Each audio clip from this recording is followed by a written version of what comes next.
बिस्मिल्लाहिर्रहमानिर्रहीम। अस्सलाम वालेकुम। पेपर प्रेजेंटेशन के हवाले से एक और क्लास में आपको खुश आमदीद कहता हूँ। आज की इस वीडियो में मैं आपको उर्दू पर्चा को बहुत ही खूबसूरत हल करने का तरीका बताऊंगा, और ये तरीका ऐसा है कि जो हर स्टूडेंट के लिए आसान भी है, और कोई भी स्टूडेंट थोड़ी सी प्रैक्टिस करके इसे पूरे वक्त में अपने पेपर पर लागू कर सकता है और कम वक्त में एक अच्छा पेपर प्रेजेंट कर सकता है। तो चलिए वीडियो शुरू करते हैं। डियर स्टूडेंट्स, कुछ इस तरह से आपने सवाल को हल करना है। सबसे पहले आप सवाल नंबर लिख दें, उसके बाद सवाल की जो जुज़ है वो लिख दें, इसके बाद हवाला अशार, नाज़्म का उन्वान और शायर का नाम, इस तरह से आपने लिखना है। इसके बाद अशार को यूँ लिख दें तो बेहतर ही होगा, क्योंकि अगर आप मार्कर के साथ अशार लिखते हैं तो काफ़ी देर लग जाती है, इसलिए आप किसी भी पॉइंटर या पेन के साथ लिख दें। इसके बाद तशरीह और नज़्म के दोनों अशार की तशरीह इकट्ठी और 3 सफ़हात से कम नहीं होनी चाहिए। इसके बाद बेजुज़ है, जो कि गज़ल होती है, और गज़ल के अशार की तशरीह आपने करनी होती है। शायर का नाम भी ज़रूर लिखना है, क्योंकि शायर का नाम लिखने का 1 नंबर होता है। तो ये देखें, आप पूरे पेज को अच्छी तरह से देख लें।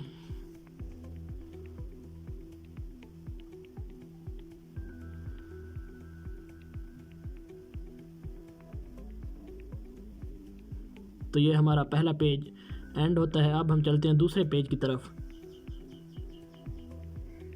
तो दूसरे पेज पर हमने तशरीह शेर नंबर 2, उसके बाद तशरीह शेर नंबर 3, तशरीह गज़ल के तीनों अशार की तशरीह जो है वो अलग अलग करनी है, और 4 सफ़हात से कम नहीं होनी चाहिए किसी भी सूरत में। 5 सफ़हात, 6 सफ़हात, 5.5 सफ़हात होनी चाहिए। इसके बाद सवाल नंबर 3 है इक़्तिबास की तशरीह, और इसके भी आपने जुज़ देनी है कि आपने किस पैराग्राफ इक़्तिबास की तशरीह कर रहे हैं।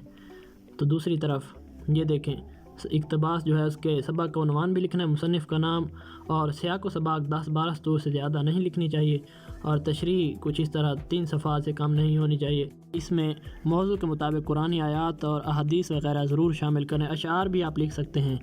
तो इसके बाद सवाल नंबर 4 है सबक का उन्वान, मुसन्निफ़ का नाम, ये होता है सबक का खुलासा। तो इस तरह से आपने लिखना है। ये देखें, पूरा पेज आप अच्छी तरह से देख लें। अब जो अगला पेज है, अगला सवाल नंबर 5 है, और वो होता है नज़्म का खुलासा, और इस तरह आपने नज़्म का उन्वान लिखना है। और ये देखें, तमाम अशार के अहम नुकात, और 10-12 सतरों से ज़्यादा इसका खुलासा नहीं होना चाहिए। अब ये मुकालमा देखिए, मुकालमे की प्रेजेंटेशन।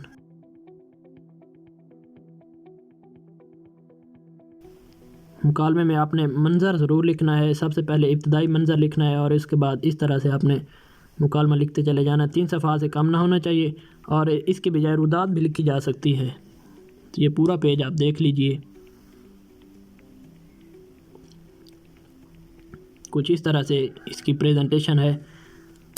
अब सवाल नंबर 7 जो है वो होता है दरख्वास्त।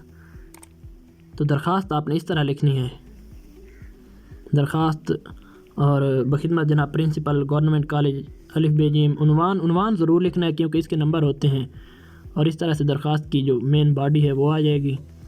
और इख्तिताम इस तरह आपने बहुत खूबसूरत तरीके से करना है। दरख्वास्त गुज़ार, नाम, क्लास, रोल नंबर, और दरख्वास्त की बजाय रसीद लिखने का सवाल भी आ सकता है, तो इसके लिए भी तैयार रहें और रसीद भी तैयार करते रहें। अब हम अगले पेज की तरफ चलते हैं, और सवाल नंबर है 8, जो कि होती है इक़्तिबास की तलख़ीस। ये बहुत ही अहम सवाल है, और अक्सर स्टूडेंट्स इसमें काफ़ी कंफ्यूज भी हो जाते हैं। तो कुल अल्फाज लिखने हैं, और तलख़ीस के अल्फाज लिखने के बाद इस तरह आपने इस पेज पर इसकी तलख़ीस भी लिख देनी है पैराग्राफ की।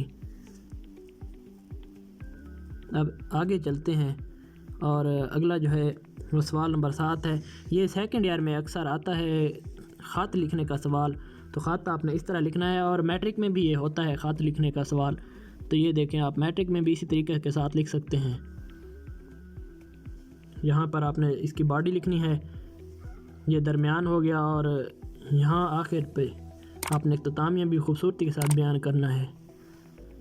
तो ये पूरा एक दफ़ा पेज देख लीजिए। इस तरह से आपने इसकी प्रेजेंटेशन करनी है। और अब आता है बहुत ही अहम सवाल, जो कि सेकंड ईयर में 20 नंबर का होता है, वो है मज़मून। तो मज़मून आपने इस तरह लिखना है। ये देखें, इस तरह इसकी बॉडी होती है, اور لکھتے چلے جانا ہے۔ مضمون کا جو مواد ہے وہ 6 یا 7 صفحات سے کم نہیں ہونا چاہیے، اور اس میں موضوع کے مطابق حوالہ جات ضرور شامل ہوں۔ تو یہ دیکھیں، آپ ایک بار پورا اسے دیکھ لیجئے، پورا پیج اس طرح آپ نے اس کی پریزنٹیشن کرنی ہے۔ جی تو دوستو، یہ تھی ہماری آج کی ویڈیو۔ اگر اچھی لگی ہو تو چینل کو سبسکرائب کیجئے اور لائک کیجئے۔